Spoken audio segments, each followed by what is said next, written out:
tempo e il luogo della comunicazione. Un sistema dinamico, interattivo, accessibile. Un flusso inarrestabile di informazioni scorre nel nostro quotidiano. Milioni di persone ogni giorno vogliono sapere, aggiornarsi, conoscere. Siamo tutti connessi in un battito di tasto. Per noi le parole hanno un peso, vanno scelte con cura. È questo il nostro impegno quotidiano, verità e correttezza per rispettare le idee e i fatti e soprattutto le persone. Noi abbiamo scelto di raccontare la realtà con un linguaggio corretto, semplice, coerente, perché portiamo avanti un'idea positiva e propositiva, rivolta a tutti, perché crediamo in un mondo migliore e nel bene comune, perché dietro le notizie ci sono le storie e dentro le storie sempre le persone, ed è questo che ci rende unici. Per noi le parole hanno un peso, ma anche le ali. Ecco, direttore. Grazie. Per volare oltre pregiudizi, oltre i confini della discriminazione, per superare gli ostacoli del cuore e della mente, per oltrepassare la paura e la superficialità, per vedere e comprendere ciò che è lontano ma che è più vicino di quanto non immaginiamo, perché è la nostra storia ciò che leggiamo.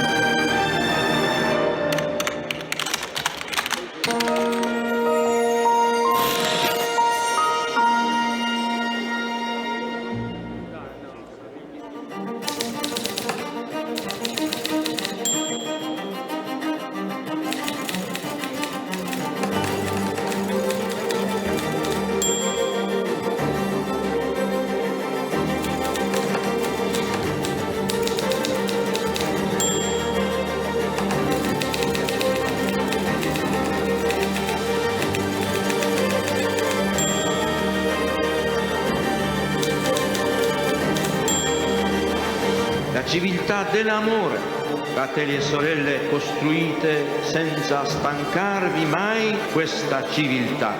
Lavorate per questo, pregate per questo, soffrite per questo.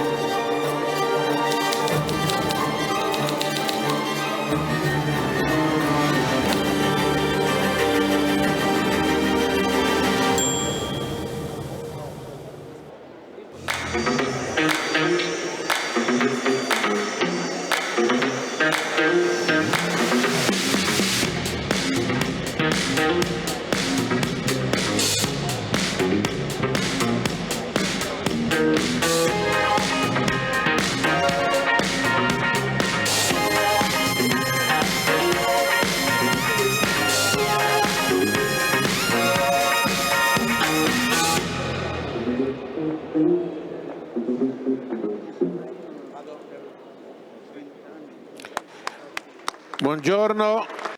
Bonjour, bienvenue.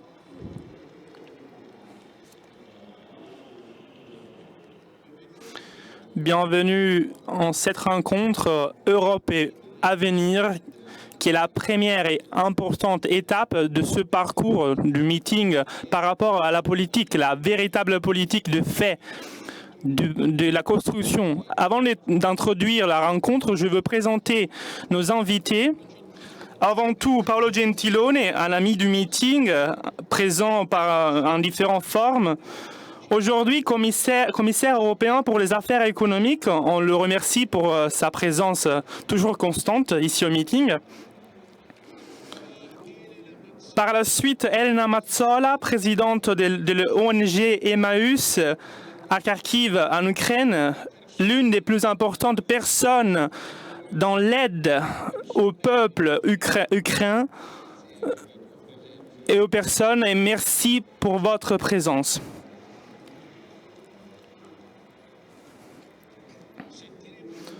On va écouter une vidéo message de Roberta Metsola, la présidente du Parlement européen.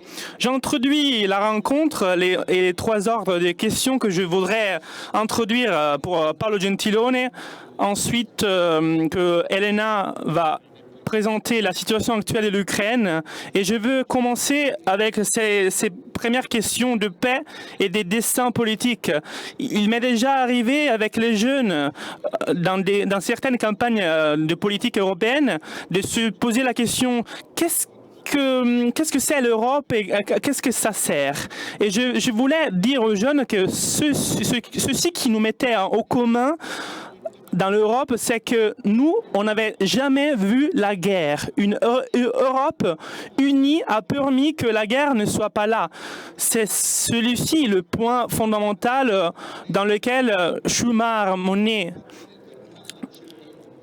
ont construit la communauté européenne du carbone qui pouvait donner de l'énergie et ils assuraient, même avant l'OTAN, une Union européenne où il n'y avait pas de guerre. Par la suite, il y a eu la guerre en Yougoslavie qui a encore une fois souligné ceci, parce qu'il y a eu cette guerre en Europe où il n'y avait pas ces régulations d'accords de paix. Et après la chute du mur de Berlin, on pensait que la guerre froide était terminée, que les raisons des contrastes étaient terminées en Europe.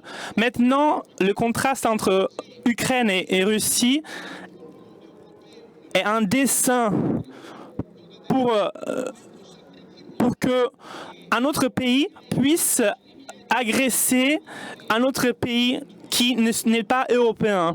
Et c'est un retour aux hostilités et aux hostilités européennes entre peuples.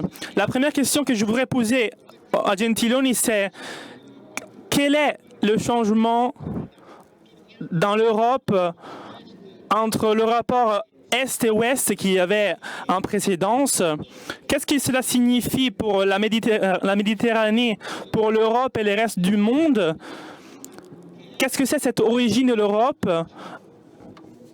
comme il est le meeting pour la paix? Cette division avec la Russie, c'est quelque chose d'impossible à dépasser dans l'avenir? C'est la première question aux résines de l'Europe. La deuxième question concerne le modèle de développement.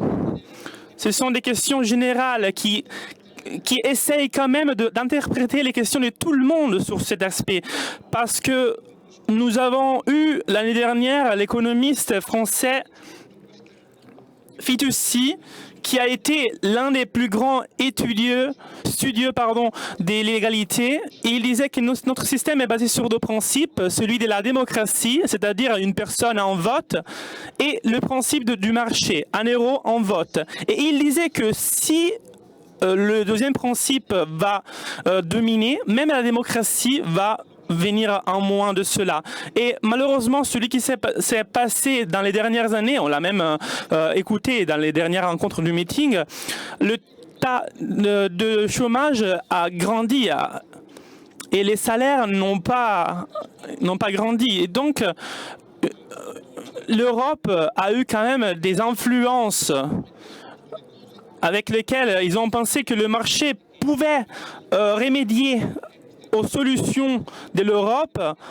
Il faut penser que le PIB a été calculé à 75 000 millions d'euros et le marché, il a été quand même évalué 993 000 milliards d'euros. Et on a eu une crise financière qui n'est pas encore terminée, elle a encore des effets maintenant, mais il s'est passé quelque chose d'important maintenant, même s'il n'a pas été vraiment connu.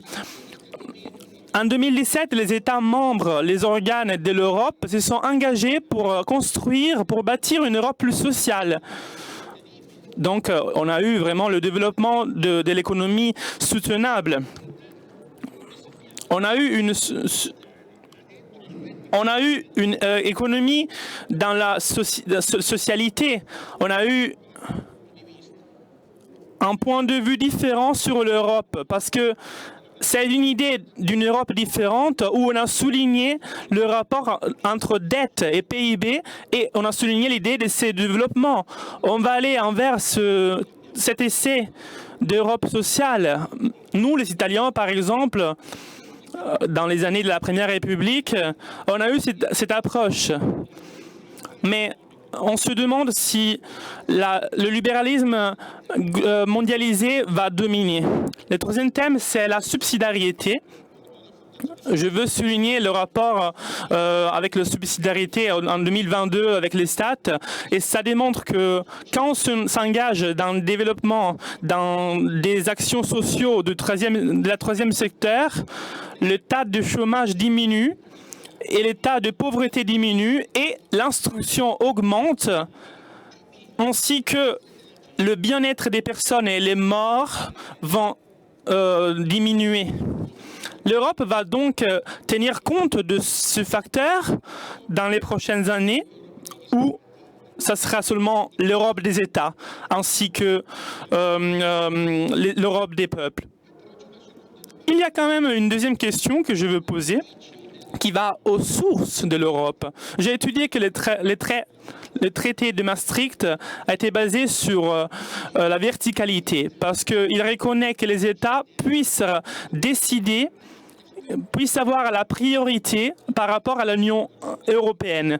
Cela veut dire quelque chose dans les dernières années, parce que cela veut dire que pour prendre n'importe quel type de décision, il faut une souveraineté, une unanimité, mais cette unanimité, au final, elle est contre les personnes, parce que si on ne peut pas prendre des décisions concernant la fiscalité, la santé, les positions internationales, si n'importe quel type d'État ne s'opposait pas, vous devez comprendre qu'il y a une paralyse, et non pas contre les gouvernements, mais contre les personnes, parce qu'une Europe qui ne décide pas, c'est une Europe qui paralyse les personnes. Donc la troisième question est faite par cette horizontalité, cette subsidiarité, mais comment l'Europe va pouvoir tenir compte de la souveraineté, mais aussi de l'unanimité. Et ceci est l'un des thèmes fondamentaux de la campagne culturelle. On se demande qu'est-ce que cela va servir, le meeting, pour la campagne électorale. Parce que le meeting ne va pas mettre en lumière un parti plutôt qu'un autre, mais il va mettre en lumière des problèmes pour qu'on puisse avoir la connaissance, parce que la connaissance est à la base d'un peuple libre. De ce point de vue, avant de parler avec Paolo Gentiloni et de l'écouter, et avant d'écouter la vidéo du président du Parlement européen, on veut écouter la situation de nos frères ukrainiens. Donc l'intervention de Elena sera quelque chose de fondamental, parce que, comme j'ai dit dans la première question, cela interroge non seulement notre personnalité, mais les aspects fondamentaux de la vie. Je veux juste rappeler que le président de la Constitution constitutionnelle, Amato, disait: quand je faisais politique durant la Première République, on discutait de la paix du monde aussi. On ne peut pas penser de vivre en pensant au pain quotidien si on n'a pas à l'origine de ça la paix du monde. Donc Elena, je te passe la parole maintenant. Merci.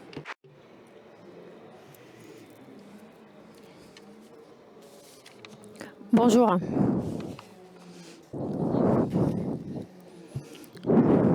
Comme toujours, je ne suis pas trop à l'aise, et aujourd'hui peut-être encore un peu plus, parce que je me sens vraiment dans une grande inégalité par rapport à Gentiloni, à parler par rapport à ce qui est mon expérience que dans ces moments-là à faire avec l'Ukraine. Je vous dis vraiment brièvement qui je suis et ce que je fais. J'ai habité 15 ans en Russie, à Moscou. Comme formation, j'ai étudié les lettres, je suis traductrice et je suis engagée dans la littérature, j'ai comme club de littérature, et j'habite depuis 5 ans à Kharkiv. une ville qui est désormais malheureusement très très connue, et j'espère que vous êtes encore en train de connaître ce qui se passe même maintenant. Et en Ukraine, je continue à faire mon travail, mais je partage aussi avec des amis la responsabilité d'une ONG qui s'appelle Emmaüs, qui est une très petite organisation qui fait un travail vraiment grand et très ponctuel. Et nous, on aide des enfants qui sont sans parents et qui sont qui ont des problèmes même physiques. Et on les aide à trouver leur place dans la société et dans le monde. Je me suis enfuie de la guerre avec certains de ces enfants. On s'est rendu compte que déjà en janvier, quelque chose de différent était en train de se passer. Je dis quelque chose de différent que d'habitude parce que Kharkiv est très très proche d'une ville russe, donc de la Russie. Et nous, on a vu ce qui s'est passé dans les Donbass, parce que en Ukraine, la guerre n'est pas commencée maintenant. L'Ukraine a été occupée en 2014. Et pour ceux qui habitent en Ukraine, il n'y a rien de nouveau de ce point de vue.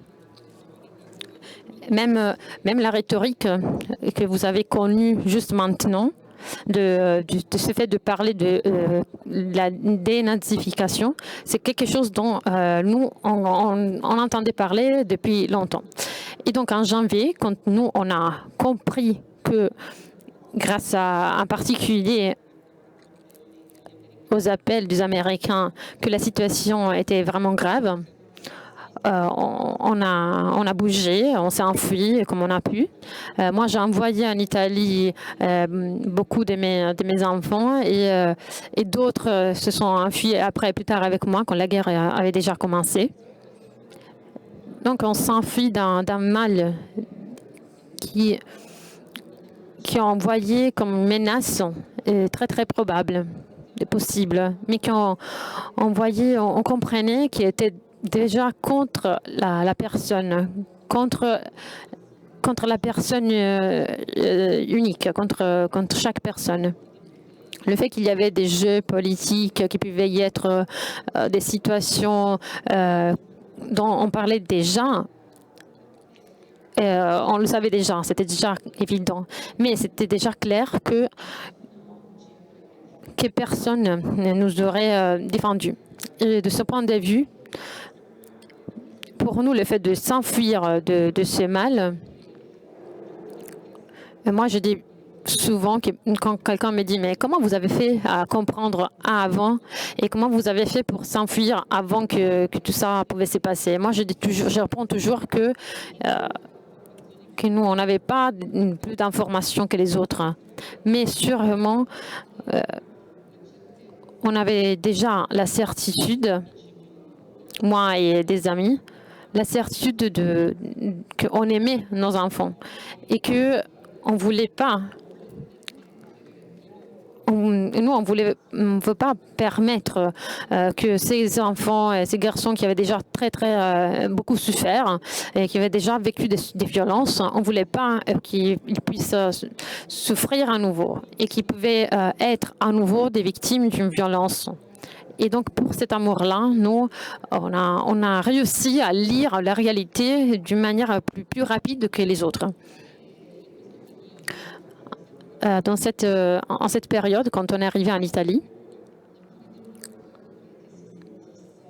tout d'abord, je voudrais dire une chose très claire. La guerre en Ukraine n'est pas terminée. La situation en Ukraine n'a pas amélioré. Maintenant, c'est pas mieux.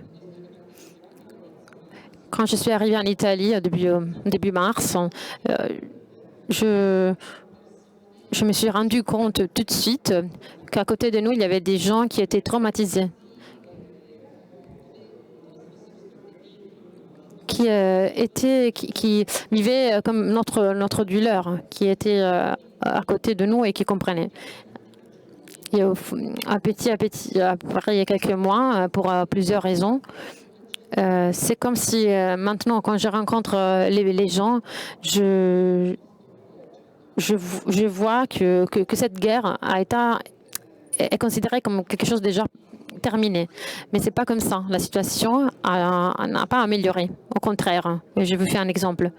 Cette nuit, à 3 heures du matin, ici à Rimini, trois de mes amis, des femmes, sont arrivées ici à Rimini. Ils sont des gens qui travaillent avec moi dans l'ONG. Ils sont arrivés ici en voiture et ils nous ont amené ici une voiture de l'Ukraine, une voiture qu'on avait achetée grâce à un projet de AFSI pour une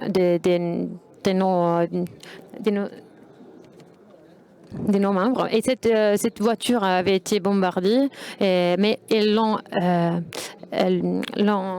mise en place. Ils sont venus ici pour passer le meeting avec nous, après avoir passé tous ces mois sous les bombes. Quelqu'un à Kharkiv, quelqu'un dans d'autres villes en Ukraine.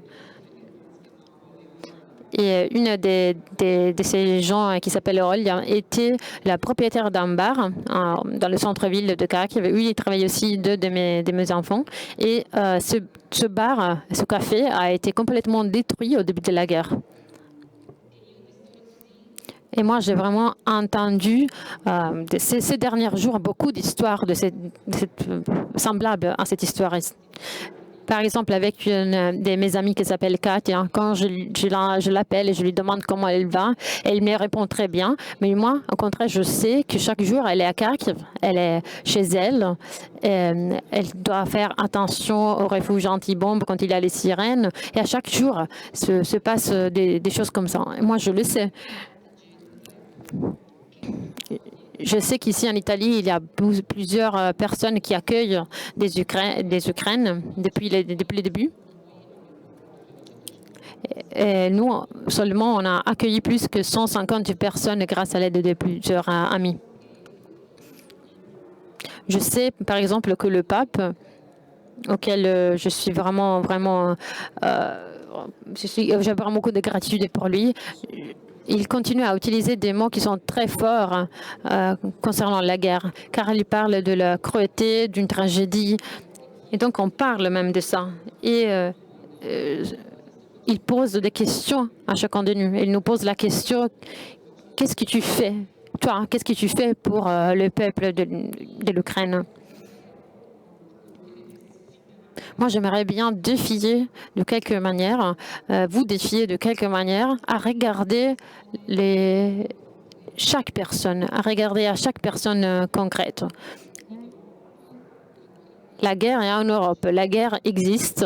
Il y a de milliers de personnes, même ici, qui vivent en savant et en sachant, qu'en Ukraine, on a des amis, on a des familles qui sont chaque jour sous les bombes. La dernière chose que je voudrais dire, mes enfants, deux de mes enfants sont presque tous ici au meeting et ils travaillent comme des volontaires.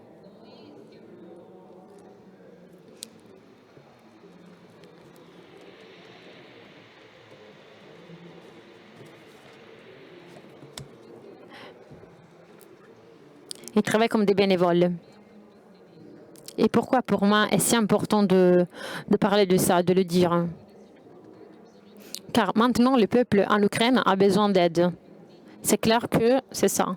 Il y a beaucoup de gens qui sont partis, qui ont tout quitté à cause d'une injustice, de quelque chose de pas juste. On a tout perdu. Et donc, on a besoin d'aide. On a besoin de maisons. On a besoin d'amis. Mais on n'a pas besoin d'être juste assisté, aidé. Mais on a besoin vraiment tout d'abord de quelqu'un qui nous regarde avec cette passion pour l'homme, qui est le thème de meeting de cette année. Et cela signifie que nous, avec nos bénévoles, avec nos enfants, avec tous les amis, on a vraiment à thème la dignité. Nous, on sait qu'on est ici pour construire, pour bâtir quelque chose. Et donc, on est ici comme bénévole même en meeting parce qu'on sait que c'est un lieu qui aide à bâtir les personnes.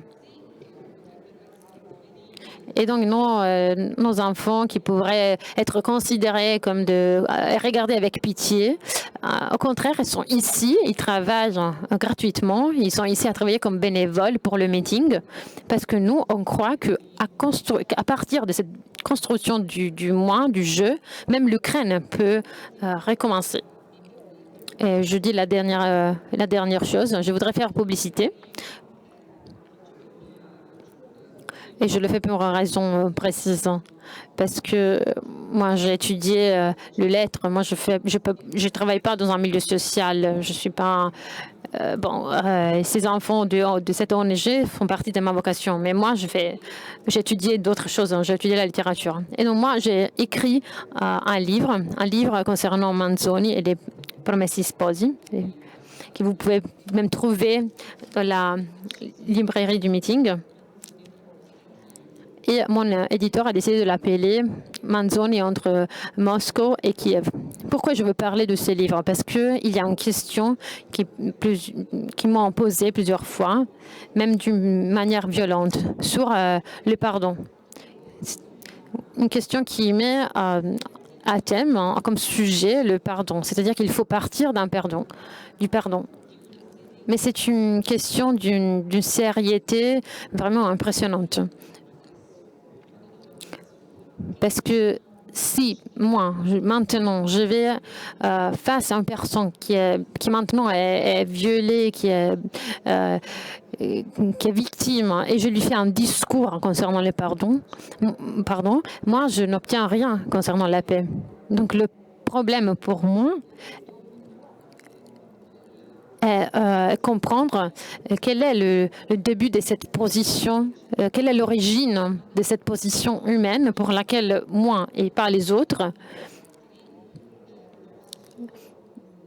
à partir de laquelle moi je peux décider et reconnaître et comprendre qu'on peut vraiment vivre dans ce monde seulement en aimant et donc même en pardonnant l'autre.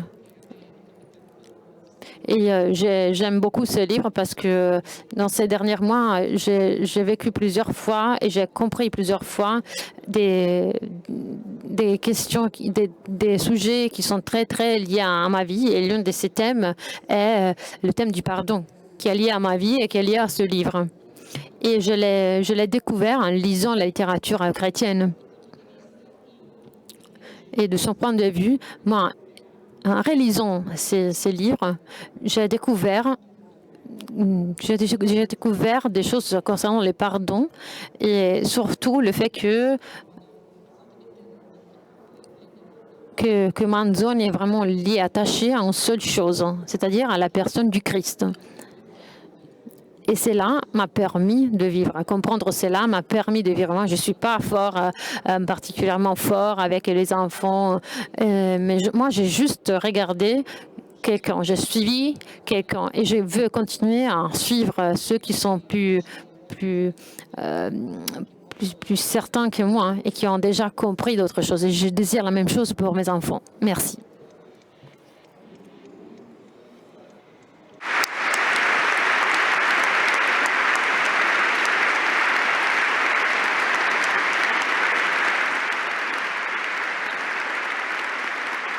Sentiamo ora. On écoute maintenant la vidéo de la présidente du Parlement européen et ensuite on aura l'intervention de Paolo Gentiloni. Chers amis du meeting, c'est un plaisir et un honneur de participer à votre 43e édition. Au cours des années, cette rencontre s'est affirmée comme un important moment de dialogue et surtout d'amitié. Nous vivons dans des temps d'incertitude et défis imprévoyables. Et après 2 ans de pandémie, dont les conséquences économiques et sociales sont encore si présentes dans nos vies, Poutine enchaîné une guerre illégale contre l'Ukraine indépendante et souveraine. Les bombes russes ont tué sans discrimination. L'armée russe a violé beaucoup de femmes ukrainiennes. Millions d'Ukrainiens ont été contraints à fuir de leur pays en cherchant un refuge en Europe d'un cruel autocrate. Pendant que je dis ces paroles, l'invasion en Ukraine poursuit, mais l'Union européenne a mis en acte une réponse immédiate en fournissant des aides financières, militaires et humanitaires sans précédent.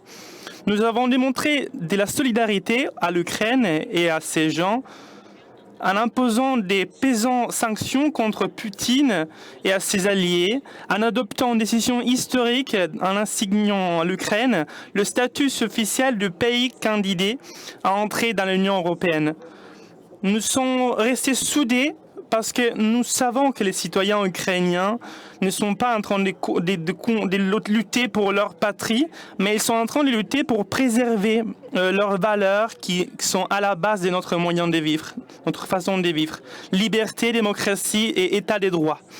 Nous savons que notre projet européen, radicalisé dans le but de garantir la paix, la prospérité et la stabilité de notre continent, c'est la force motrice, la force qui nous fait bouger et qui obstacle le passé révisionniste de Poutine, qui est fait par les sphères d'influence d'États et de fer. Je veux dire toujours que le monde, après le 24 février, est un monde très différent. Sans aucun doute, bien plus dangereux. Même le rôle de l'Europe est différent maintenant. La guerre à notre porte a eu des conséquences vraiment importantes, même pour les citoyens européens. La carence de nourriture et d'énergie et l'augmentation des prix sont en train de mettre en crise l'Europe. Mais c'est en ça qu'on doit rester encore plus soudés.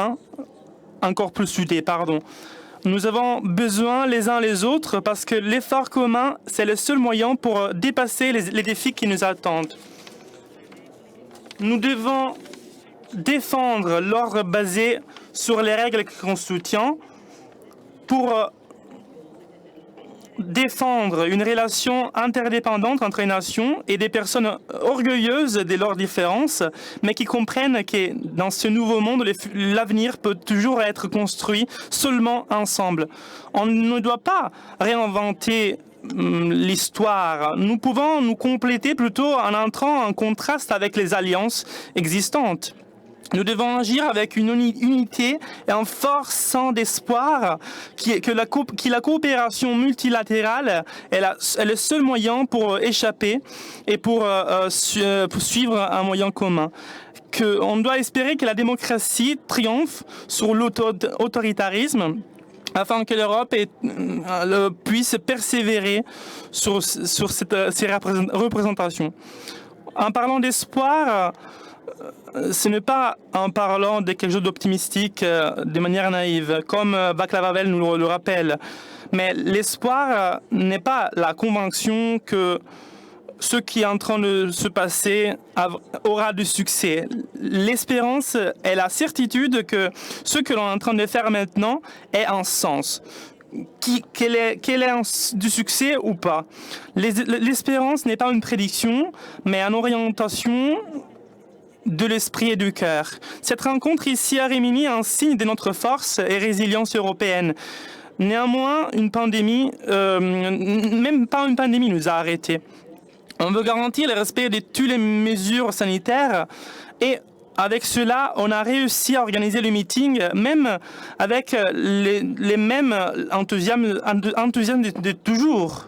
Parce que celui qui nous conduit, c'est toujours une passion, la passion pour l'homme. Et c'est la passion pour ceux qui ont dans le cœur le destin de l'homme. Et cette passion est une passion qui n'a pas peur de regarder aux fragilités de l'homme, mais une passion qui a le courage de se remettre en jeu face aux défis de notre temps. Et je voudrais être clair, celui-ci est mon objectif principal en tant que président du Parlement européen. Mon espérance, c'est que les États membres et nos citoyens assument un rôle actif dans le débat sur l'avenir de l'Europe, en affirmant le protagonisme de la société comme force des changements. Le Parlement européen veut écouter des personnes qui proviennent de toute culture, religion et background différents. Si vous voulez faire des propositions, si vous voulez présenter des solutions et vous voulez faire part de la conversation, votre voix sera écoutée. C'est le message que je veux vous donner aujourd'hui. Merci au président et à tous les collaborateurs de la Fondation Meeting pour l'amitié entre les peuples. Et merci aux milliers de bénévoles qui se rendent au meeting à Rimini en Italie. Depuis tout le monde, toutes les parties du monde. Notre Europe doit rester un lieu de liberté, d'espoir et de solidarité. Une Europe qui ne laisse pas en arrière quelqu'un. Donc on ne doit pas rester à l'arrière. Bon travail à tout le monde.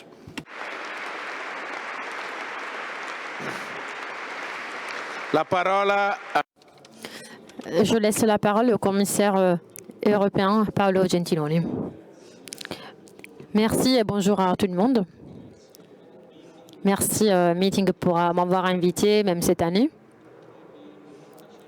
Et je suis vraiment heureux de pouvoir parler après le président du Parlement européen et les mots utilisés par Roberto, qui sont pour moi aussi l'occasion pour rappeler son prédécesseur, un grand Italien, Davide Sassoli.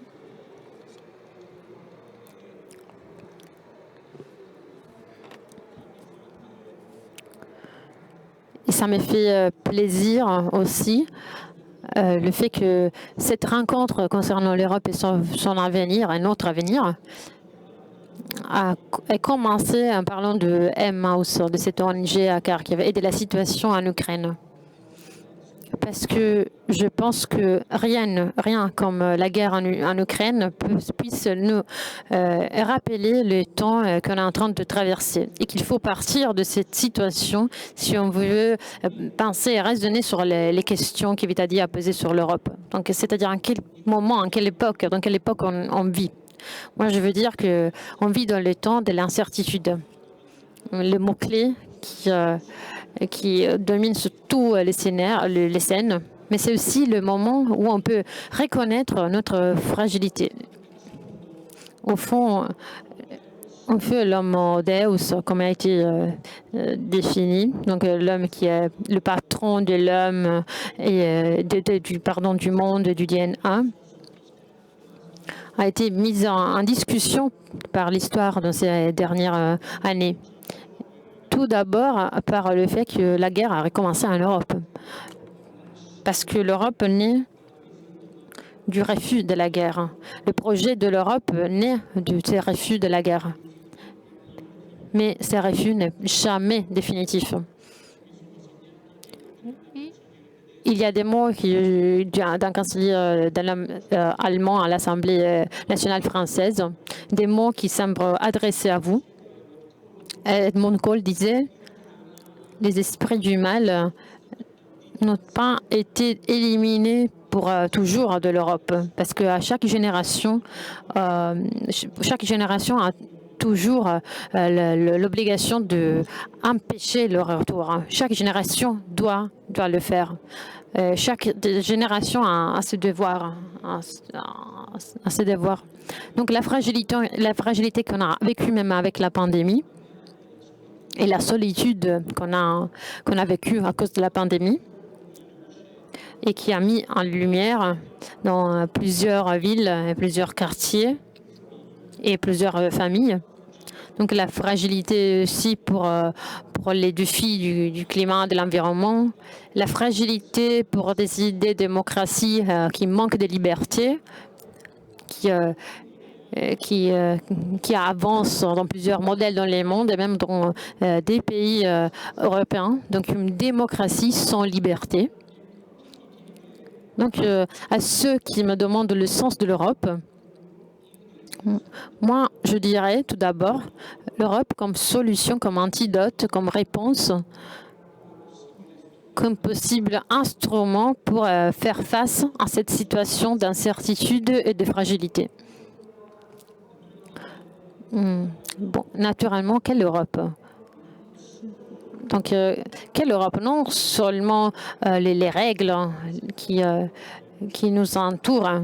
Parfois, nous, on pense à l'Europe comme un ensemble de règles. Oui, c'est bien qu'on a des règles, mais l'Europe n'est pas seulement ça. L'Europe aussi comme un endroit d'un nouveau humanisme. Comme en 2018, nous a dit le pape François, quand il a rencontré les différents leaders à l'occasion du 60 ans des traités, des naissances des traités de l'Union européenne. Il nous a dit à ce moment-là, l'avenir de l'Europe doit être un nouveau humanisme européen. Un endroit de la passion pour l'homme, si on veut reprendre le titre du meeting. Le pilier de cette ambition européenne, je crois que tout le monde les connaît et vous les avez clairs. On a le défi de l'environnement, le défi de mettre en rapport ces défis avec la situation sociale aussi. Parce que si on n'a pas une bonne solution concernant les climats, la situation même sociale va être de pire en pire et la dimension sociale ne va pas trouver une amélioration. Et l'Europe n'a pas vraiment les instruments nécessaires pour faire face à ça. Parce que l'Europe sociale est une Europe plutôt fondée sur des principes plutôt que sur des instruments concrets. Et c'est l'une des limites qu'il faut dépasser. Toutefois, elle fait aussi des pas. Elle avance en même temps, l'Europe. Même avec toutes les difficultés, on a fait des pas, même dans des pays comme l'Italie. Si vous pensez à des propositions que nous, on a fait pour soutenir la case d'intégration, les fonds d'intégration, parce que nous, on parle de plan d'abri. Une proposition que j'ai faite en 2020 pour soutenir cette question et qui a permis à plusieurs travailleurs en Europe de ne pas perdre l'emploi pendant la pandémie. Donc c'est la dimension finalement des droits et des libertés civiles et sociales et même sexuelles, religieuses. C'est la patrie des libertés de l'Europe. Pour pouvoir affirmer ce rôle, il faut tout d'abord gagner le défi dans lequel on est aujourd'hui, qu'on vit aujourd'hui, nous, les Européens. Et le défi dont je parle est déterminé par une économie qui se trouve maintenant dans des eaux très, très, très problématiques. On a, par exemple, une inflation qui monte de plus en plus, une crise économique qui empire, même si l'impact n'est pas encore arrivé sur les chômages, et même des coûts, des prix énergétiques qui sont presque insupportables pour plusieurs familles. Quand les gouvernements demandent à la Commission comment nous on répond à cette crise énergétique, nous on répond, on essaye ou vous essayez de prendre des mesures qui soient temporaires,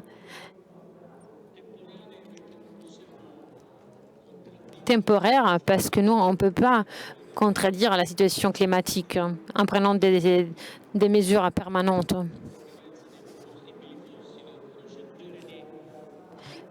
Il faut essayer donc par exemple, d'utiliser les fossiles, les combustibles fossiles. Mais en même temps, il faut aider ceux qui ont plus besoin. Parce que dans une famille qui a moins d'argent, ces prix sont vraiment insupportables et arrivent presque à 17%. Et donc, est-ce que vous comprenez ce qui peut dire ça, ces prix, et ce que ça veut dire si les prix vont augmenter pour ces familles? Donc il faut défendre la situation climatique, mais en même temps, il faut défendre ceux qui ont moins d'argent et qui sont dans une situation vraiment fragile. Et en plus, il faut utiliser les sources qu'on a. Next Generation EU. Moi, je dis souvent que s'il n'y avait pas ça, il faudrait les inventer. Parce qu'aujourd'hui, l'économie européenne a besoin de quelque chose qui puisse faire bouger cette machine, qui puisse soutenir les investissements, qui puisse multiplier les emplois, qui ne se résigne pas. Donc, il y aura toujours besoin de dépenser de l'argent, d'avoir des activités. Et ces programmes européens nous permettent de dépenser, non pas pour creuser des trous et les remplir, mais il nous permet de dépenser pour des objectifs très très précis, pour des objectifs concernant notre avenir et qui sont partagés au niveau européen. Donc, c'est très important de faire face à ces plans économiques. Il ne faut pas ignorer le fait que cet examen d'humanité pour l'Européenne sera un examen qui nous permettra de mûrir, qui permettra surtout à l'Italie de mûrir. Parce que le succès de ce plan extraordinaire européen sera déterminé d'une mesure très très large du fait que l'Italie aura un grand succès sur son plan économique des récupérations. Et donc c'est pour ça que nous, de Bruxelles, on dit à tous les pays que le défi, surtout en ces moments-là d'incertitude économique, à un moment où il faut ralentir, mais ne pas crouler, à un moment où les prix sont vraiment en train d'augmenter, mais en même temps, il y a le travail qui encore résiste. Donc, dans ce cadre qui est très, très contradictoire, il faut actuer des plans de récupération. Et il faut les faire maintenant. Il faut accélérer. Il ne faut pas recommencer à nouveau avec ces plans. Il faut accélérer. Et s'il y a quelque chose de concret qu'il faut, et de précis qu'il faut modifier, qu'on veut modifier et corriger, les portes à Bruxelles sont ouvertes. Mais elles sont ouvertes pour corriger des aspects précis et non pas pour recommencer à nouveau, pour recommencer un programme duquel dépend l'avenir de l'économie européenne et qu'il faut accélérer, au contraire. La mer en trouble doit être affrontée maintenant, abordée maintenant, et même dans des pays, surtout dans des pays qui ont un débit, un dette très très haut.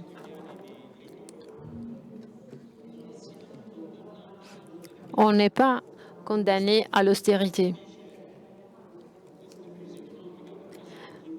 Dans cette crise économique, avec toutes les difficultés qu'on a, et que surtout certains pays ont, c'est sûr qu'ils sont condamnés à l'austérité. C'est sûr qu'il faut avoir de la prudence dans notre économie. Mais on a un plan qui prévoit 40 milliards chaque an qui sont liés à des réformes et des développements. Et ce plan est déjà en train de produire des résultats. Si vous regardez, par exemple, les données du CRESME qui aujourd'hui, les Soleil 24 heures a publié, vous regardez que les constructions sont augmentées les dernières années. Donc, c'est vraiment un défi contre les temps. Pour tous ceux qui connaissent l'Italie et pour ceux qui ont un rapport avec la société, ils savent la difficulté de la relation avec ces programmes, les relations avec la bureaucratie et des passages qu'il faut affronter. on sait que c'est vraiment une lutte contre les temps.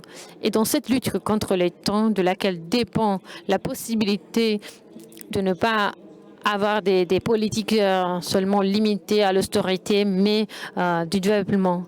Dans cette lutte contre les temps, on ne peut pas se permettre de s'arrêter.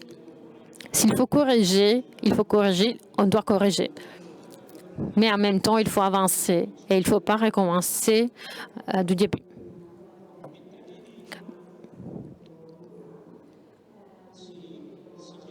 Vittadini me posait la question me donnait aussi des réponses concernant le rôle plus général et international de l'Union européenne.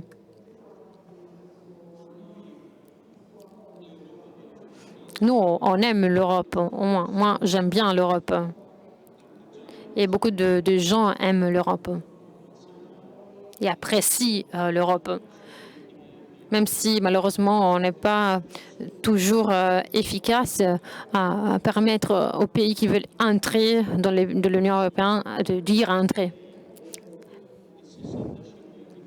Mais il reste aussi le fait que les 6 pays qui sont 65 années, il y a 65 années, ils sont rentrés, maintenant sont 27. Et ils vont toujours augmenter. Par exemple, quand la Croatie va arriver. Et donc, on a 350 millions d'Européens qui partagent la même monnaie. Donc, nous, on aime l'Europe. On aime l'Europe des cafés, comme John Steiner dit.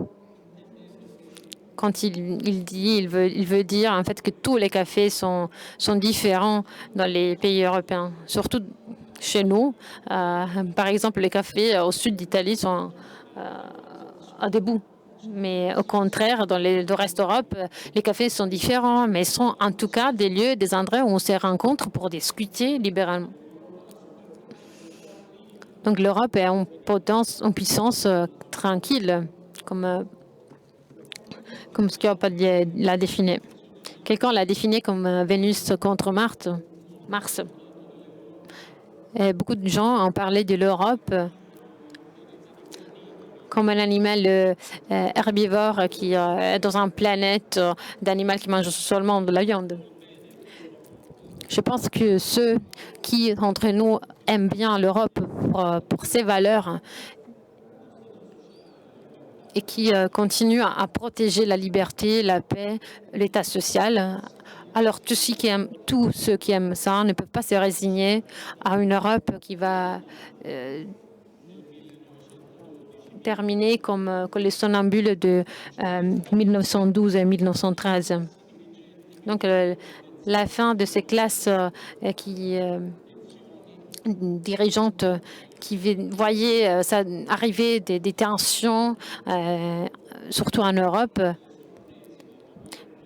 mais qui finalement ont été frappées par une guerre et qui n'ont rien fait pour l'éviter. Donc, on parle de 110 ans, il y a 110 ans. Mais ce risque est toujours possible. Et donc l'avenir, pour répondre à Vittadini, l'avenir a besoin d'une Europe qui ne soit pas spectateur, mais qui soit protagoniste. Parce qu'il n'y a personne d'autre, il n'y a d'autres possibilités comme l'Union européenne. Si vous y pensez, même les États-Unis ont un modèle différent d'économie sociale. Et donc, il n'y a personne d'autre qui puisse protéger ces idéaux de paix, de liberté et d'économie sociale, comme l'Union européenne. Et donc, elle doit le faire, elle doit avancer en gardant sa force, sa présence internationale.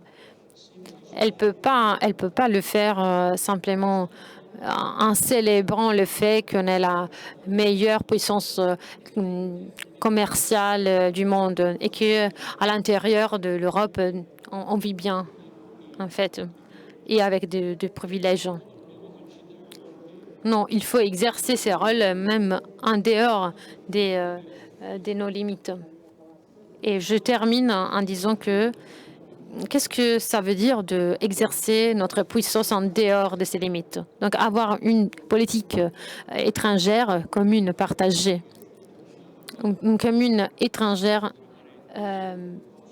qui veut dire aussi dépasser le principe de l'unanimité. Parce qu'avec ce principe, on n'aura jamais une politique étrangère commune, une politique financière commune. Moi, je suis responsable de taxes, de frais. Je suis responsable de frais au niveau européen. On a fait des efforts pendant des mois pour mettre de frais au niveau des multinationales contre le paradis fiscaux. Mais il y a juste un pays, donc l'Hongrie, qui bloque cet accord. Et avec le système d'aujourd'hui, sans l'unanimité, on ne peut pas avancer. Et c'est la même chose pour la politique étrangère. L'Europe a besoin d'une politique étrangère commune. Je veux le dire d'une manière explicite, claire. Elle a besoin de soins, non pas parce que l'Union européenne veuille se remplacer l'OTAN. Elle a besoin d'une politique étrangère qui soit adressée même à l'Afrique et vers la Méditerranée, qui soit adressée à cette scène du planète aussi, à cette partie du planète aussi, où il y aura plus ou moins 3 milliards de personnes dans quelques décennies. Et les rapports, les relations entre la partie nord et la partie sud de cette partie du planète seront vraiment importantes pour la politique étrangère. Donc cela signifie de ne pas laisser à des modèles autoritaires comme ceux du capitalisme chinois leur liberté en Afrique, par exemple. Mais ça veut dire être capable de compter. Et vous savez que si on n'a pas une politique commune, l'ensemble des différents pays ne suffit pas. Il m'arrive souvent de répéter à des chefs du pays africains que c'est très important les investissements européens. C'est très important de les mettre ensemble, les investissements de chaque pays. Mais pas toujours l'Europe est habitée est comprise comme une entité commune, donc une politique étrangère commune. Deuxième chose importante, à mon avis, pour notre rôle dans la mondialisation, est de faire attention au discours qu'on est en train de faire concernant la mondialisation. Quelqu'un a dit que la mondialisation est morte, est terminée.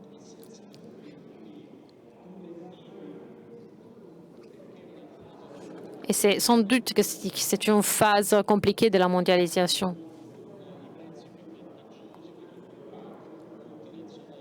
Où on cherche les prix les plus avantageux pour les multinationales. Mais cette phase est terminée, c'est sûr. Mais cette conclusion, on ne peut pas la faire suivre par une idée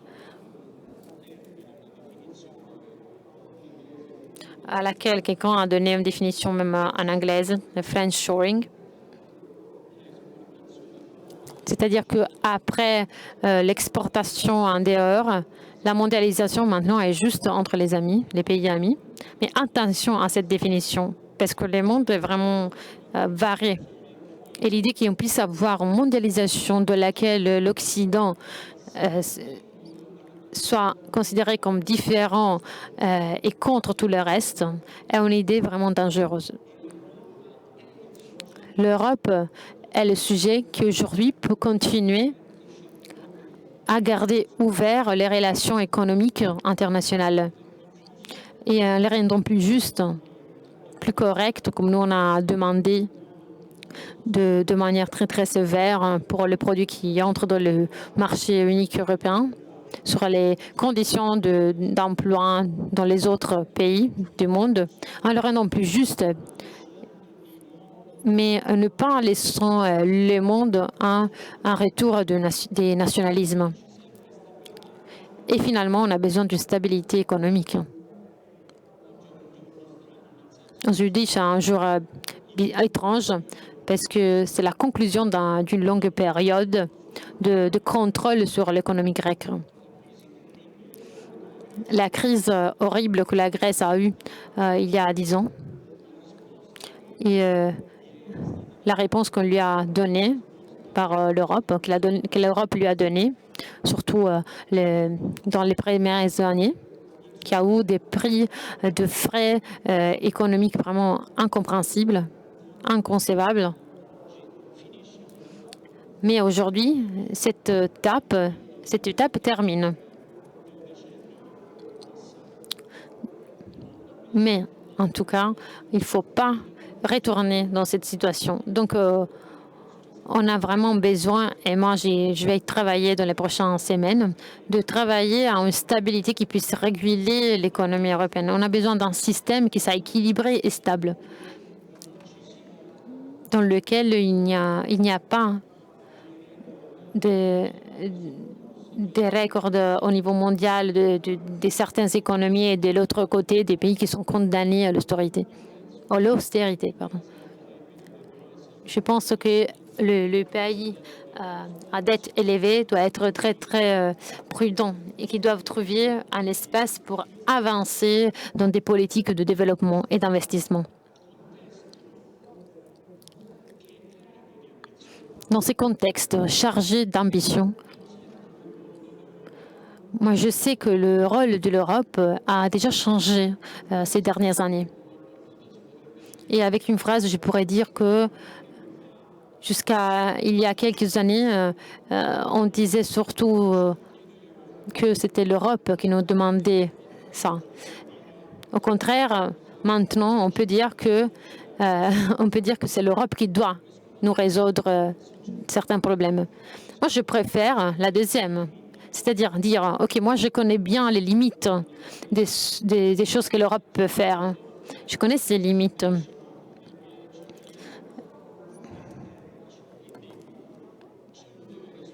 Donc, c'est l'Europe qui doit résoudre, qui doit trouver une solution. Même si c'est toujours une relation compliquée entre les pays. Et on pourrait déjà trouver un progrès en dépassant des règles de l'Europe.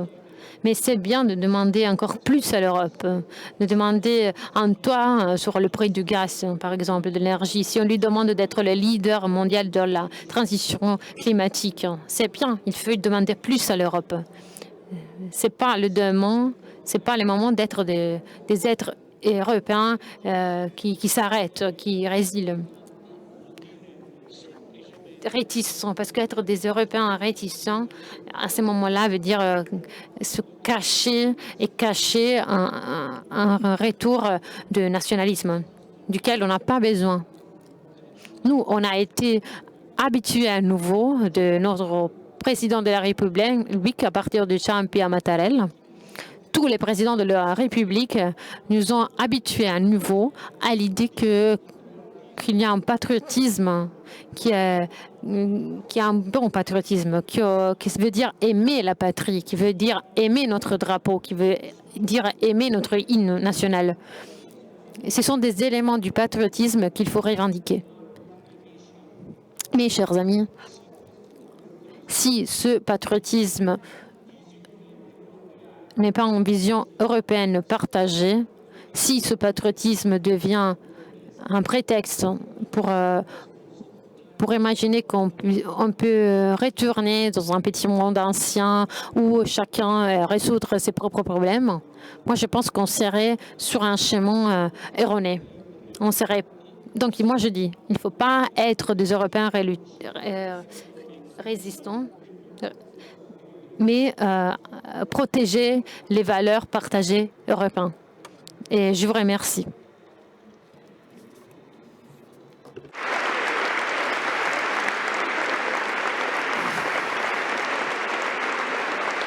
Traggo 3 brevi conclusioni. Je veux conclure en disant 3 choses. La première chose, c'est que après avoir écouté les témoignages de nos invités, pour faire de la politique, il faut être dans le peuple. Il faut écouter les choses de tous les jours. Qui fait politique en ignorant la vie, le quotidien, la politique de la paix et de la guerre n'est pas comprise. Donc la politique d'aujourd'hui est une méthode qui nous enseigne comment rester face aux choses. Le deuxième point, c'est que c'est la valeur idéale qui pourrait sembler un peu plus abstraite. Mais les paroles de Gentiloni nous ont emmenés à cela, parce que pour faire face aux problèmes concrets, il faut avoir un idéal. Parce que la manière dans laquelle il a parlé, Gentiloni, me fait revenir dans l'esprit la vision d'une Europe idéale. L'idée que, comme pour De Gasperi, l'Italie renaissait encore et encore avec l'Europe. Si les problèmes concrets sont comme les problèmes, les tout petits problèmes, on ne va nulle part. Il faut avoir une passion, un goût, un idéal, une passion pour l'homme, pour regarder, pour faire face aux problèmes de l'énergie, aux problèmes des prix, de l'inflation, des aides. Une politique qui perd cet idéal fait du nationalisme. Donc, elle perd l'intérêt de l'individu et cela n'a rien à voir avec l'Europe qu'on veut. Et le troisième point, c'est que peut-être pour dépasser l'antinomie de la subsidiarité verticale du pouvoir de l'État, donc de la souveraineté, et de la vision unitaire sans l'unanimité, il faut faire grandir de valeurs les organismes comme le Parlement européen, parce qu'il faut qu'il y ait la possibilité de compléter les questions de la Commission en prenant des décisions à la majorité. Cela respecte encore plus le peuple et la souveraineté, parce que cela simplifie la souveraineté européenne et les leaders gagnent seulement parce qu'ils suivent des idéaux. Et cela donne une forme véritable, une véritable forme de la valeur en donnant du pouvoir à ceux qui vont décider et à ceux qui vont espérer qu'il y ait des idéaux. Merci.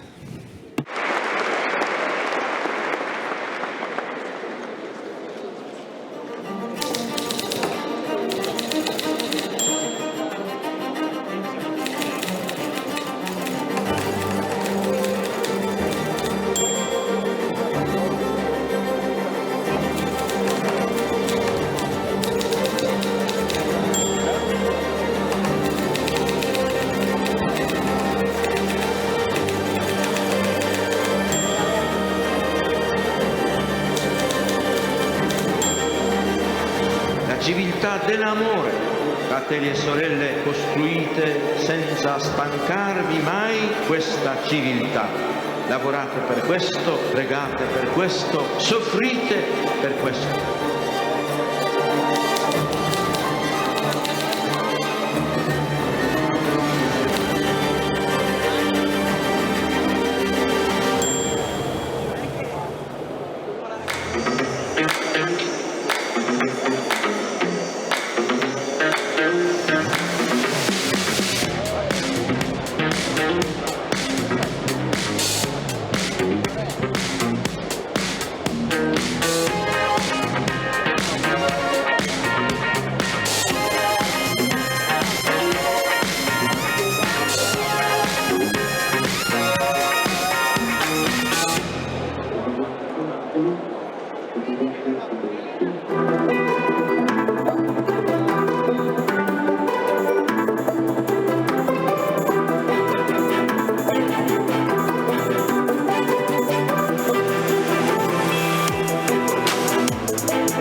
Il tempo è il luogo della comunicazione. Un sistema dinamico, interattivo, accessibile. Un flusso inarrestabile di informazioni scorre nel nostro quotidiano. Milioni di persone ogni giorno vogliono sapere, aggiornarsi, conoscere. Siamo tutti connessi in un battito di tasto. Per noi le parole hanno un peso, vanno scelte con cura. È questo il nostro impegno quotidiano, verità e correttezza per rispettare le idee e i fatti e soprattutto le persone. Noi abbiamo scelto di raccontare la realtà con un linguaggio corretto, semplice, coerente, perché portiamo avanti un'idea positiva e propositiva, rivolta a tutti, perché crediamo in un mondo migliore e nel bene comune, perché dietro le notizie ci sono le storie e dentro le storie sempre le persone. Ed è questo che ci rende unici. Per noi le parole hanno un peso, ma anche le ali. Ecco, direttore. Grazie. Per volare oltre pregiudizi, oltre i confini della discriminazione, per superare gli ostacoli del cuore e della mente, per oltrepassare la paura e la superficialità, per vedere e comprendere ciò che è lontano ma che è più vicino di quanto non immaginiamo, perché è la nostra storia ciò che leggiamo.